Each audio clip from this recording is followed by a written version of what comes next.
ओम नमो भगवते वासुदेवाय नमः। राधे राधे। मेरी सभी माताओं बहनों और भाई बंधुओं को मेरा नमस्कार। भारती वंदिनी चैनल में आप सभी का स्वागत है। मित्रों, आज मैं आप सभी को अजा एकादशी की व्रत कथा सुनाने जा रही हूँ। कहा जाता है कोई व्रत तब तक पूरा नहीं होता जब तक उसकी व्रत कथा पढ़ी या सुनी ना जाए। अतः आज मैं आपको अजा एकादशी की व्रत कथा का रसपान कराने जा रही हूँ। अतः ध्यान पूर्वक सुनिए। दोस्तों, एक साल में 24 एकादशियाँ होती हैं, लेकिन मलमास या अधिक मास होने की स्थिति में इनकी संख्या 26 हो जाती है। हिंदू परंपरा में एकादशी को पुण्य कार्यों के लिए महत्वपूर्ण माना गया है। भाद्रपद मास के कृष्ण पक्ष की एकादशी को अजा एकादशी के नाम से जाना जाता है। ऐसा विश्वास है कि इस व्रत को करने से साधक की सभी मनोकामनाएं पूर्ण हो जाती हैं।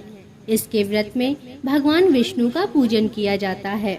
इस दिन व्रत रखने वाले को प्रातः काल उठकर स्नान आदि से निवृत्त होकर सबसे पहले व्रत का संकल्प लेना चाहिए। भगवान विष्णु की प्रतिमा को गंगा जल से स्नान करवाकर गंध, पुष्प, धूप आदि समर्पित करें और उनकी आरती करें। भगवान नारायण को तुलसी बहुत प्रिय है, इसलिए उन्हें तुलसी दल भी समर्पित करना चाहिए। इस दिन विष्णु सहस्त्र नाम का पाठ करना चाहिए और यथाशक्ति दान भी देना चाहिए। तो दोस्तों, चलिए अब अजा एकादशी की व्रत कथा शुरू करते हैं। परंतु उससे पहले मेरा आप सभी से निवेदन है कि यदि आप चैनल पर नए हैं तो चैनल को सब्सक्राइब अवश्य करिएगा और बगल में बनी हुई बेल आइकन को जरूर दबा दीजिएगा, ताकि मैं आपके लिए ऐसी ही कथा कहानियाँ लाती रहूं। तो चलिए भगवान विष्णु के दर्शन करते हुए कथा को शुरू करते हैं। मित्रों, पौराणिक कथाओं के अनुसार प्राचीन काल में एक राजा हुए जिनका नाम था हरिश्चंद्र। वह बहुत ही दानी और सत्यवादी राजा थे और बहुत ही धर्मात्मा थे। उनकी सत्यवादी छवि के कारण देवताओं के राजा इंद्र को उनसे ईर्ष्या होने लगी। इंद्र ने एक बार ऋषि विश्वामित्र को राजा हरिश्चंद्र की परीक्षा लेने के लिए कहा। ऋषि विश्वामित्र ने अपने तपोबल से राजा हरिश्चंद्र को एक स्वप्न दिखाया, जिसमें वह अपना पूरा राज्य महर्षि विश्वामित्र को दान दे रहे थे। दूसरे दिन महर्षि विश्वामित्र अयोध्या पहुँचे और राजा हरिश्चंद्र से अपना राज्य मांगने लगे। एक दिन पहले स्वप्न को ध्यान में रखते हुए राजा ने ऋषि विश्वामित्र को पूरा राज्य दान दे दिया। क्योंकि राजा हरिश्चंद्र पूरी पृथ्वी के राजा थे, इसलिए उन्होंने पूरी पृथ्वी को ही ऋषि विश्वामित्र को दान दे दिया था। दान देने के बाद उन्हें लगा, यदि पृथ्वी ही मेरी नहीं है और यह मैं दान दे चुका हूँ, तो अब यहाँ पर रहना उचित नहीं है। इसलिए वे अपने पुत्र और पत्नी को लेकर काशी जाने लगे। जैसा कि हम सभी जानते हैं कि काशी को भगवान शंकर के त्रिशूल पर स्थित माना जाता है। अतः काशी इस पृथ्वी से अलग थी और राजा हरिश्चंद्र अपनी पत्नी और पुत्र के साथ काशी की ओर बढ़ चले। जैसे ही वह जाने लगे तो ऋषि विश्वामित्र ने उनसे कहा कि आप मुझे दक्षिणा दिए बिना काशी नहीं जा सकते, वरना आपका दान अधूरा रहेगा। आपने दक्षिणा में इतना बड़ा राज्य मुझे दे दिया, तो दक्षिणा में 1000 सोने की मोहर भी मुझे दे दीजिए। राजा हरिश्चंद्र के पास अब कुछ ही नहीं बचा था, तो वह सोने की मोहर कैसे देते। उन्होंने ऋषि विश्वामित्र से 1 महीने का समय मांगा और कहा कि 1 महीने बाद मैं आपको दक्षिणा दे जाऊंगा। काशी पहुंचकर ऋषि विश्वामित्र को देने के लिए उन्होंने अपनी पत्नी को काशी पहुंचने के बाद ऋषि विश्वामित्र को दक्षिणा देने के लिए धन जुटाने के लिए राजा हरिश्चंद्र ने अपनी पत्नी को किसी ब्राह्मण के यहाँ बेच दिया और उनका पुत्र भी अपनी माँ के साथ रहने लगा। राजा हरिश्चंद्र ने अपने आप को एक चांडाल के हाथ बेच दिया और इस तरह अलग अलग जगह से 1000 स्वर्ण मुद्रा इकट्ठा करके उन्होंने ऋषि विश्वामित्र को दक्षिणा दे दी।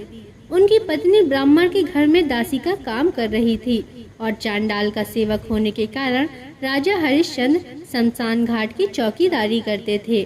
चांडाल ने हरिश्चंद्र को यह उत्तरदायित्व दे रखा था कि जब भी कोई शव को अंतिम संस्कार के लिए यहाँ लाया जाएगा तो तुम उससे कुछ न कुछ अवश्य लोगे। इस तरह करके हरिश्चंद्र अपना जीवन यापन कर रहे थे। एक दिन उस शमशान भूमि पर ऋषि गौतम आ गए और उन्हें देखकर राजा हरिश्चंद्र ने उन्हें प्रणाम किया और उन्हें अपनी वर्तमान स्थिति के विषय में बताया। राजा हरिश्चंद्र की यह दशा देखकर गौतम ऋषि ने उन्हें परामर्श दिया कि आप भाद्रपद कृष्ण एकादशी का व्रत करो तो आपको इस कष्ट भरे जीवन से मुक्ति मिल जाएगी। राजा हरिश्चंद्र गौतम ऋषि के परामर्श पर नियमित रूप से अजा एकादशी का व्रत करने लगे। एक दिन की घटना है मित्रों, एक दिन की घटना है कि जब उनकी पत्नी ब्राह्मण के घर पर रह रही थी तो उनके बेटे को किसी सांप ने काट लिया और हरिश्चंद्र के पुत्र की मृत्यु हो गई। पुत्र की मृत्यु हो जाने के बाद उसके शव को लेकर हरिश्चंद्र की पत्नी अंतिम संस्कार के लिए शमशान पहुंची तो वहां पर हरिश्चंद्र ने कहा, यहाँ पर तुम्हें पहले कर देना पड़ेगा, तभी तुम अपने पुत्र का अंतिम संस्कार कर पाओगी। राजा हरिश्चंद्र को उनकी पत्नी ने पहचान लिया और कहा कि राजन, यह तो आपका ही पुत्र है और मेरे पास देने के लिए कुछ नहीं है, इसलिए आपसे विनती है कि बिना कर लिए मुझे अंतिम संस्कार करने दीजिए। लेकिन हरिश्चंद्र अड़ गए और उन्होंने कहा कि मैं यहाँ चांडाल का सेवक हूँ और मैं बिना कर लिए किसी भी शव को अंतिम संस्कार करने की अनुमति नहीं दे सकता। इसलिए अगर तुम अपने पुत्र का अंतिम संस्कार करना चाहती हो तो तुम्हें कुछ न कुछ कर देना ही पड़ेगा। अब उनकी पत्नी के पास कोई विकल्प नहीं था। उनकी पत्नी ने कहा, मेरे पास और देने के लिए कुछ नहीं है, केवल यह साड़ी है जिसे मैंने पहन रखा है। मैं एक काम करती हूँ, इसे आधा फाड़ कर आपको दे देती हूँ और फिर आप मुझे अपने पुत्र का अंतिम संस्कार करने की अनुमति दे दीजिए। वह जैसे ही अपनी साड़ी फाड़ने लगी तभी वहाँ भगवान विष्णु, इंद्र देवता और महर्षि विश्वामित्र वहाँ प्रकट हो गए। तब महर्षि विश्वामित्र ने उनको कहा कि आपका बेटा मृत नहीं है, यह तो ऋषि ने योग माया से दिखाया था। राजा हरिश्चंद्र को खरीदने वाले चांडाल स्वयं धर्मराज थे।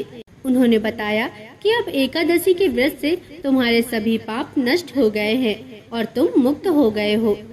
इसी प्रकार समय आने पर राजा हरिश्चंद्र अपनी रानी के साथ विष्णु धाम को गए और महर्षि विश्वामित्र ने उनके पुत्र को अयोध्या का राजा बना दिया। दोस्तों, यह थी अजा एकादशी की व्रत कथा। आशा करती हूँ कि आपको कथा पसंद आई होगी।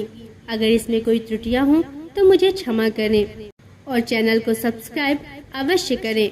अब अगले वीडियो तक के लिए नमस्कार।